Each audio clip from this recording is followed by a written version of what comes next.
Now you might have noticed when we were looking at the different types of pin that there were 4 main types: position, starch, bend and advanced. We had a look at bend and advanced in the previous lesson, but we didn't have a look at starch.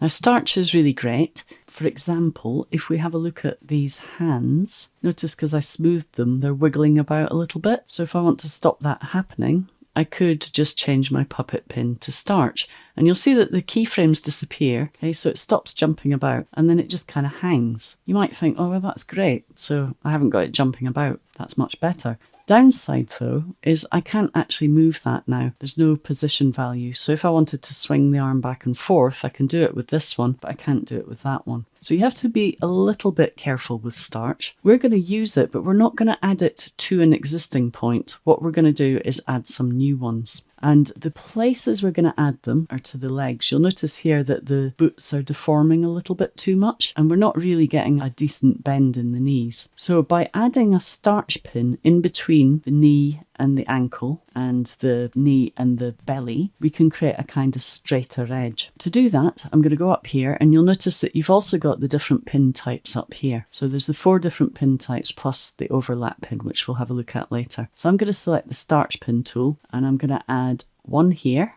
You'll notice that as I do, it kind of fixes that, and one there. And then I'll also add some to the thighs as well.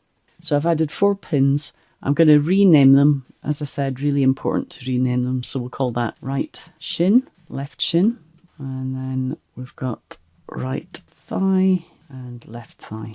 Okay, and if we preview that now, you'll see those knees are just looking a little bit better than they were before. Now we could also go in and just adjust the knees a little bit now. Okay, you'll notice that now that we've got the starch points kind of supporting the legs a bit better, I can go into the knees and play around with the rotation of the knees. So I would maybe put a keyframe there.